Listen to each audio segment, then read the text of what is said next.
Bonne journée à toutes. 3 personnes ont été arrêtées ce mardi à Bastille par les hommes de la police judiciaire et ce dans le cadre de l'enquête portant sur l'assassinat de Patrice Madeleine, assassiné le 18 septembre 2013 à Ajaccio. Si cette information a été confirmée par le procureur d'Ajaccio, nous n'en savons pas plus pour l'instant. En fait divers, les sapeurs-pompiers de Corse-Sud sont intervenus hier soir pour un nouvel incendie de voiture à Ajaccio où les faits se sont produits dans le secteur de la Mandarine. Le sinistre a très vite été circonscrit. Et puis depuis quelques mois, les gendarmes de Péry intervenaient pour des incendies de containers à ordures disposés sur la commune d'Afa. Tous ces feux avaient été allumés délibérément et engendraient des destructions de 22 containers pour un préjudice estimé à près de 4 000 €. Fin mai, les gendarmes interpellaient plusieurs jeunes de la région. Ces derniers comparaîtront prochainement devant un juge des enfants. La lutte contre les moustiques est l'affaire de tous. C'est pour cela que l'Agence régionale de santé, l'Éducation nationale et l'Assemblée de Corse ont présenté ce mardi des mesures simples pour les éliminer. Cette opération de sensibilisation a été menée auprès de plusieurs jeunes, à l'école de la résidence des îles notamment, à Ajaccio, où les moustiques sont potentiellement porteurs de maladies, d'où l'importance de limiter sa prolifération. Les explications de Marie-Hélène Lessen, la directrice de l'ARS de Corse. Les enfants sont les meilleurs communicants auprès du monde adulte pour adopter des comportements vertueux du quotidien, en fait. Vraiment faire attention dans son jardin, autour de sa maison, à éviter toutes les retenues d'eau qui permettent aux moustiques de pondre et du coup de proliférer. Un bac avec de l'eau, une piscine, c'est des choses auxquelles on ne pense pas forcément et qui pourtant peuvent être de véritables attraits pour les moustiques. C'est vraiment l'enjeu de notre politique de prévention en lien avec la collectivité de Corse. C'est vraiment d'agir sur ce comportement quasi quotidien, vertueux, et c'est vrai que c'est par là que passe effectivement la prévention la plus efficace. Quels sont les dangers des moustiques ? Une piqûre qui gratte, il peut y avoir des risques d'allergie, mais au-delà, ça peut être... C'est surtout que les moustiques véhiculent des maladies graves qui peuvent vraiment mettre la santé de l'homme en danger. Et donc pour nous, c'est vraiment essentiel d'agir à la fois sur la prévention, mais également de surveiller bien sûr l'apparition de telles maladies, comme le chikungunya par exemple. Pas été le cas en Corse ces dernières semaines, ces derniers mois? Depuis le démarrage de la période de surveillance, pour l'instant, pas de cas confirmés notés. Mais notre veille et notre surveillance est vraiment très organisée, en tout cas pour vraiment être en lien avec les professionnels de santé et détecter tout cas suspect et de travailler à l'analyse pour confirmation ou pas. Les bons gestes pour cette prévention, c'est quoi? C'est vraiment au quotidien, c'est surtout éviter toute retenue d'eau autour de son logement, dans son jardin. Donc c'est vraiment éviter une coupelle, les retenues d'eau, de vraiment les couvrir avec un filet. Voilà, c'est vraiment éviter que le moustique ponde. Et donc c'est vraiment le message sur lequel on met l'accent de manière très très particulière. Sur l'apparition de certaines maladies, à partir de quel moment on s'inquiète ? À partir de quel moment on consulte? Alors, par rapport aux maladies, en fait, les professionnels de santé sont en alerte et ils identifient par rapport à un tableau de symptômes, éventuellement les hypothèses que ça puisse être une maladie vectorielle. Donc, c'est vraiment à travers ces tableaux de symptômes que le médecin ou d'autres professionnels de santé peuvent nous mettre en alerte. Kid de la politique sociale de la CAPA, c'est la question qui mérite d'être posée à l'heure où 50% de la population de la communauté d'agglomération du pays ajaccien fait partie de ce que l'on appelle les invisibles, qui n'ont pas droit aux différentes aides, mais qui vivent pourtant une situation préoccupante. Pour le maire d'Ajaccio, ou le président de la CAPA, la politique sociale est une priorité de la mandature depuis le premier jour. Les explications de Laura Marcangeli.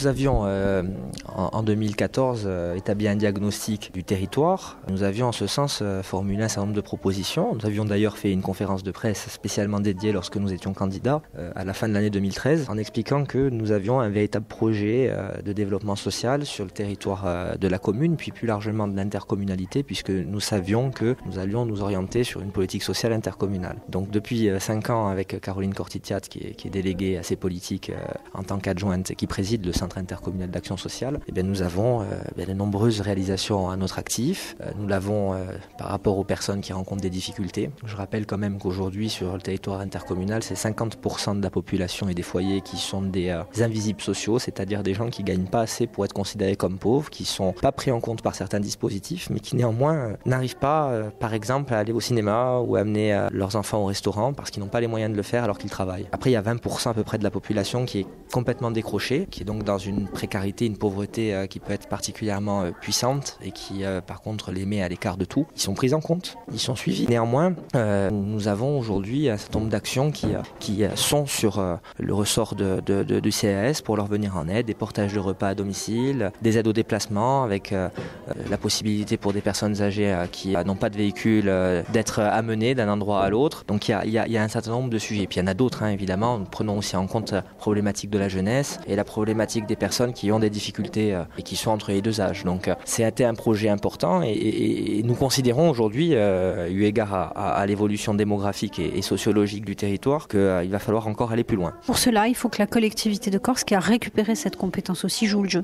Oui, bien sûr. Nous savons que la collectivité est leader en la matière, puisqu'elle a repris les compétences du département, que le département était chef de file en matière de développement social et de politique sociale. Donc la collectivité aujourd'hui a véritablement les moyens et des responsabilités importantes en la matière. Donc nous sommes naturellement dans l'attente d'avoir peut-être davantage de coopération, davantage de travail en commun afin de pouvoir mener des politiques intéressantes et diriger en ce sens sur l'ensemble du territoire intercommunal, parce qu'on a une petite expertise du terrain. Nous avons des agents sociaux qui travaillent toute la semaine, pratiquement tous les jours et tous les mois et toute l'année avec ces publics. Donc voilà, je pense que si on a mis nos forces en la matière, on pourra trouver des solutions et peut-être qu'on pourra également mener de nouveaux dispositifs. Mener une politique sociale, justement, ça n'est pas simplement colmater certaines brèches, c'est véritablement définir une politique globale. Oui, parce que si vous vous mettez en tête que la politique sociale consiste à seulement apporter des aides financières ou des petits coups de pouce, on est dans le faux. Pour un exemple simple, dernièrement nous avons signé une convention avec la mission locale d'Ajaccio. La mission locale s'occupe notamment de l'insertion des jeunes de 16 à 29 ans qui sont en difficulté, qui sont un petit peu décrochés sur le terrain de la formation et de l'emploi. Nous avons signé CIAS une convention avec notre conseillère en éducation familiale, notamment nutritionnelle, pour pouvoir également avoir un accompagnement par rapport bien tout simplement à la nutrition qui aujourd'hui est un problème. On le voit très bien, les personnes qui ont des difficultés financières se nourrissent moins bien. Elles sont touchées davantage par des problèmes d'obésité et donc ensuite de maladies cardiovasculaires. Il y a également une éducation, lorsqu'elles le veulent, à faire à ce niveau-là et ça commence très jeune. C'est pour ça que la mission locale a été priorisée à ce niveau-là. Donc il y a d'autres moyens que d'apporter une aide financière. Il y a d'autres moyens que de colmater des brèches. C'est ce sur quoi nous planchons depuis maintenant plusieurs années. Et puis il y a un accompagnement qui aussi est surtout humain. Je crois qu'il faut de l'écoute. Pour ça, il faut avoir une fibre, il faut avoir une formation. Nous avons la chance d'avoir des professionnels à nos côtés qui aiment les gens, qui sont à leur côté 24 heures sur 24, qui leur viennent en aide, qui les écoutent. Et ça aussi, c'est quelque chose de particulièrement important. Donc voilà, il y a les aides classiques que tout le monde connaît, qui sont parfois critiquées injustement. Et il y a également de nouveaux types d'aides qui peuvent, à mon avis, être de nature à pouvoir améliorer la situation. En sport, la rumeur circulait depuis plusieurs heures, voire même plusieurs jours. Elle est désormais officielle. François Ciccolini est le nouvel entraîneur du Gazélec d'Ajaccio, et ce pour 2 saisons. Doté d'une expérience de 2 passages au Sporting Club de Bastia en Ligue 1, celui-ci avait été l'entraîneur de Laval en National la saison dernière avant de quitter le club mayennais sur fond de rupture avec ses dirigeants et les supporters du club mayennais. Et puis en culture, comme tous les ans, l'association Ita Tiaron va animer les rues de Portier tout l'été. Ce 21 juin par exemple, au théâtre de l'Usine à Liège, un grand concert gratuit tout public sera donné à l'occasion de la fête de la musique. À cette occasion, tous les musiciens peuvent y participer. Il suffit de contacter l'association en amont pour définir les modalités techniques. Mais Tia Tiaron, ils ne vont pas s'arrêter là, bien entendu, avec d'autres concerts auxquels participeront notamment Jean Mencon et Marie-Dé, ainsi que des représentations théâtrales pour les enfants et les adultes.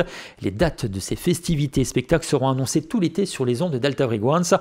Présentation de ces festivités avec le président Tia Tiaron, Jean-François Perron. À Porto Vecchio, au théâtre d'été en bas sur le port, à l'Usine à Liège. Cette année, c'est la 2e édition de Sopovo. Sopovo, c'est la scène ouverte de Porto Vecchio, c'est-à-dire que Ita Tiaron met en place une scène équipée en son et lumière. On est revenu à l'origine de la fête de la musique, c'est-à-dire les gens, les musiciens qui veulent venir se produire, viennent, branchent leur instrument, s'inscrivent auparavant pour qu'on sache le besoin technique qu'il leur faut, se branchent et jouent. On va faire ça de 20h à 23h et on espère avoir beaucoup d'artistes qui passent, qui viennent, jouent même un quart d'heure, 10 minutes, une demi-heure. Voilà. Le tout, c'est de nous prévenir, ils viennent, ils se branchent et ils jouent. Et le public sera là, nombreux j'espère aussi, pour écouter tous ces artistes qui veulent se produire. gratuitement, bien sûr. On met le matériel en place. Voilà. Marie-D se produira également, puisque vous vous occupez de son premier disque. On aura l'occasion de la voir tout au long de l'été, je suppose. Oui, cet été, on rajoute une activité en plus à la programmation estivale. C'est-à-dire que une fois par semaine, il y aura en coproduction avec TT Productions, un concert de Marie-D, et j'espère aussi 2 concerts de Jean Mincone. Alors, les dates, vous les connaîtrez au fur et à mesure. Ça commencera le 29 juillet, le samedi 29, puis régulièrement tous les dimanches à 21h. Marie-D, qui voilà, une jeune artiste insulaire qu'on trouve très, très, très prometteuse et à qui on donne un coup de pouce. Voilà. Et au niveau du théâtre, que va-t-il se passer cet été ? Alors, au niveau du théâtre, on reprend comme d'habitude, et même un peu plus que d'habitude, nos 6 spectacles par semaine qui ont lieu tous les mardis, mercredis et jeudis, 2 par soir, par jour, une à 19h30 pour les enfants, le public, et une à 21h15 pour tout public. Donc, ça commence le mardi 2 juillet. Et cette année, les pièces que nous on présente, ça sera Macbeth de Ionesco, Fedossi Fedola, c'est une adaptation de pièces de Feydeau, un peu qu'on a essayé de mélanger pour en faire une seule. Ensuite, il y a les spectacles, ça c'est pour le tout public. Ensuite, pour le jeune public, on va présenter 3 autres spectacles, dont Vite Vite une histoire, qu'on avait déjà commencé à présenter l'année dernière. Ensuite, on va faire une nouvelle création avec les Malheurs de Sophie. Et on a un vieux petit roi qui revient nous faire rigoler dans le 3e spectacle. Il s'agissait de Jean-François Perrone et le président de l'ASSO, Ciui Ciacciaroni. On se quitte avec les prévisions météo.